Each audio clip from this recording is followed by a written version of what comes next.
باپ کے پیار سے وہ محروم ہے، لیکن میں کوشش کرتی ہوں کہ میں باپ کا پیار بھی ان کو اسی طرح دوں جس طرح اسد عباس دینا چاہتے تھے۔ میں گھر میں داخل ہوا تو بچے جاگ رہے تھے، ابھی بچے سو چکے ہیں، بچے جاگ رہے تھے اور بچوں کو سلایا معلوم ہے کیسے گیا کہ ابا ابھی آ جائیں گے، آپ کے پاپا ابھی آ جائیں گے، آپ کے بابا ابھی آ جائیں گے، آپ سو جائیے۔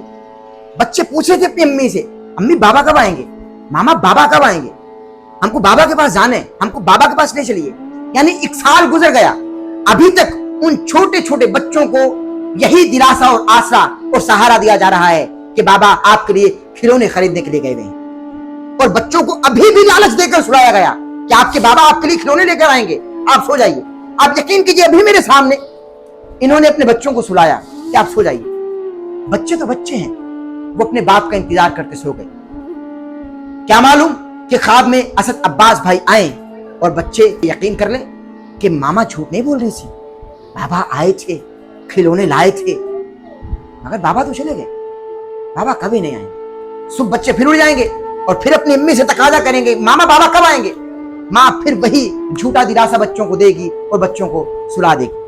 ان کا سرکل اب اسی جھوٹ کے گرد گھومتا ہے، کیونکہ یہ ماں ہونے کے ساتھ ساتھ باپ کا کردار ادا بھی کر رہی ہیں۔ میں غلط تو نہیں بول رہا اس حوالے سے کچھ بھی، کیونکہ آپ پر اس وقت جو غم کا پہاڑ ٹوٹا ہے میں لفظوں میں شاید بیان نہ کر سکوں، کیونکہ ہر سہارا چھن گیا، ہر رشتہ روڑ گیا، ہر رشتہ چھن گیا۔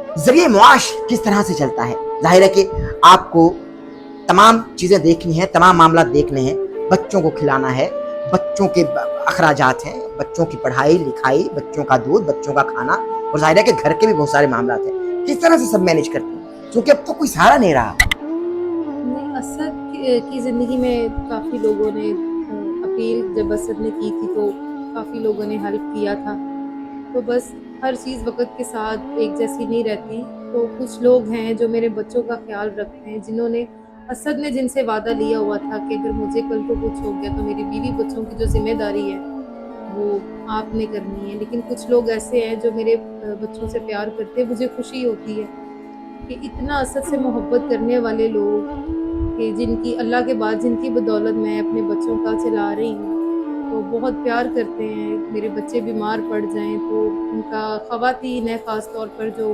آؤٹ آف کنٹری سے ہیں، میں ان کی شکر گزار ہوں دل سے کہ انہوں نے ابھی تک میرا ساتھ نہیں چھوڑا، میرے بچوں کا ساتھ نہیں چھوڑا، جن کی وجہ سے میرا بچوں کا ایک سمجھے کہ وہ چل رہا ہے، نظام چل رہا ہے، ان کا میڈیکلی بھی چلتا ہے، ان کا ہر لحاظ سے، ان کا دودھ پیمپر، اور چھوٹے کا تو کچھ زیادہ کیونکہ اس کا جو آپریشن ہوئے ہیں، اس کے 3 ہو گئے ہیں، اور اس کے جو علاج ہے وہ ہر ڈاکٹر کے ہر 3 مہینے کے بعد اس کے ٹیسٹ بتائے ہیں، اس کا میڈیسن اس کی بتائی ہے، تو انہوں نے کہا کہ جیسے یہ بڑا ہوگا وقت کے ساتھ ساتھ یہ تب ویسے ٹھیک ہوگا، لیکن جو اس کا علاج ہے وہ اللہ اس کو زندگی دے نقی عباس کو، وہ اس کا تا حیات ہے، کیونکہ اس کا ایک باڈی پارٹ ہی نہیں ہے اندر جو ہے اس کا وہ آرگن ہی وہ نہیں ہے، اس کی بڑی آنت ہی نہیں ہے، تو اس وجہ سے وہ ہم اس کو مریض ہی کہہ سکتے ہیں۔ باقی شکر ہے اللہ کا کہ وہ ٹھیک ہے اب۔ میڈیکلی کسی نے رابطہ نہیں کیا آپ سے کہ ہم آپ کے بچے کا علاج کرتے ہیں؟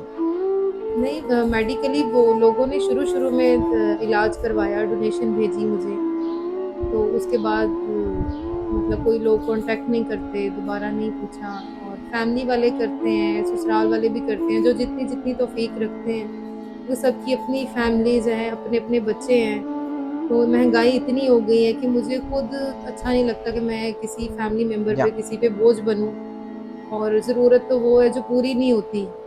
اب اگر کوئی آپ کی ضرورت اٹھاتا ہے تو اس کو اتنا بھی نہ آپ کہیں کہ وہ بالکل ہی آپ سے ہاتھ چھڑا لیں۔ کتنا یاد کرتی ہیں آپ اسد عباس کو، کتنا یاد آتے ہیں ان کے ساتھ بتائے ہوئے لمحات، ان کے ساتھ گزارا ہوا وقت، کس طرح سے یاد کرتی ہیں؟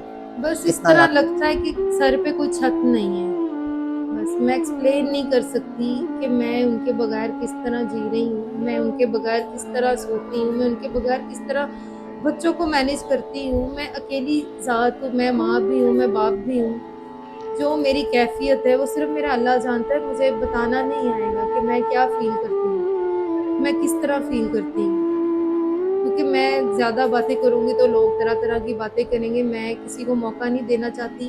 یہ میرے اور میرے اللہ کی بات ہے. انہوں نے اگر مجھ پر آزمائش ڈالی ہے یہ تو میں ان کی آزمائش پر پورا اتروں. وہ بہتر جانتے ہیں. آپ بتائیے مستقبل میں کیا آپ نے سوچ رکھا ہے؟ ماشاءاللہ آپ جوان ہیں، کیونکہ لوگ بہت سارے کہتے ہیں کہ اگر آپ شادی کر لیں تو ہو سکتا ہے کہ آپ کی زندگی کا رخ بدل جائے، زندگی میں ظاہر ہے کہ اچھا وقت بھی آ جائے آپ کی زندگی میں اگر آپ شادی کر لیں. تو شادی کے حوالے سے آپ نے کیا سوچا ہے؟ میں معذرت چاہتا ہوں، یہ سوال نہیں کرنا چاہتا تھا، لیکن ظاہر ہے کہ لوگ یہ کہتے ہیں، پھر کمنٹس میں لائن لگ جاتی ہے ایک لمبی قطار پوچھنے والوں کے، سوال کرنے والوں کے. اگر وہ شادی کر لیں اس میں کوئی مذائقہ تو نہیں ہے؟ کیونکہ اسلام دین شریعت آپ کو اس بات کا حق دے رہی ہے. میں اب آپ کو اس چیز کا کیا جواب دوں؟ میں ابھی یہ سوچ بھی نہیں سکتی ہوں، نہ ابھی میرا کوئی مینٹلی میں اس چیز کے بارے میں کبھی سوچا ہے میں نے. کیونکہ بچے تو پہلے باپ کے پیار سے محروم ہیں. میں ان کو ماں کے پیار سے نہیں الگ کرنا چاہتی. میں صرف اپنے بچوں کو ٹائم دینا چاہتی ہوں، ان کی اسٹڈی دیکھنا چاہتی ہوں، ہر چیز میں ان کی مینٹین کرنا چاہتی ہوں. جو میرا اسد عباس کے ساتھ میرے بچوں کے حوالے سے جو ان کے ساتھ ایک وعدہ تھا میں وہ پورا کرنا چاہتی ہوں. اور شادی تو میں بالکل ہی نہیں، یہ نہ میں ذمہ داری اپنی ڈال سکتی ہوں کسی پہ، نہ میں اپنے بچوں کی کسی پہ ڈال سکتی ہوں، نہ میں کسی کی ذمہ داری لے سکتی ہوں کہ بچے میرے بہت چھوٹے ہیں. تو اس لیے سب سے ریکویسٹ ہے، جتنے لوگ مجھے فون کر کے بھی یہ بات کہتے ہیں، یہ پلیز مجھ سے نہ کہا کریں. میں بہت ہرٹ ہوتی ہوں کہ میں نہیں یہ چیز کر سکتی. یہ میں مطلب میں پہلے اتنی زیادہ مینٹلی ڈپریسڈ ہوں، تو بار بار یہ لوگ مجھے کالز کرتے ہیں، مجھ سے پوچھتے ہیں.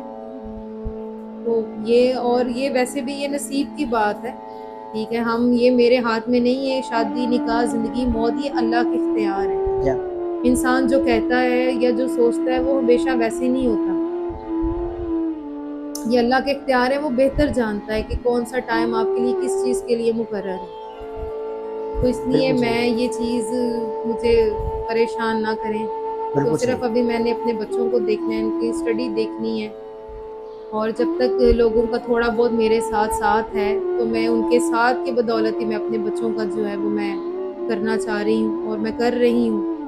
ناظرین کرام، ایک درد ہے، تکلیف ہے، کرب ہے، وقت لگے گا زخم بھرتے بھرتے.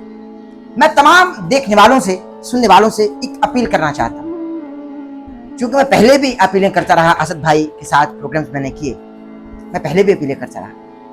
آپ نے میری لاج رکھی، عزت رکھی، الحمدللہ. لیکن اب بھی میں ایک اپیل کرنا چاہتا ہوں، ایک استدعا کرنا چاہتا ہوں، ایک التجا کرنا چاہتا ہوں، ہمبلی ریکویسٹ کرنا چاہتا ہوں کہ اسد عباس کے نام سے ایک یوٹیوب پر چینل ہے جو ملکیت ہے اسد عباس بھائی کی، مگر وہ کوئی کمپنی رن کر رہی ہے یا وہ کسی شخصیت کی ملکیت ہے.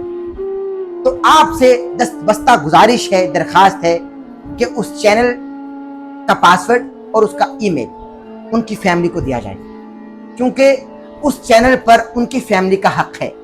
ہم آپ سے کچھ مانگ نہیں رہے، ہم اسد عباس بھائی کا چینل آپ سے مانگ رہے ہیں، کیونکہ اسد عباس بھائی کی فیملی کا اس چینل پر حق ہے.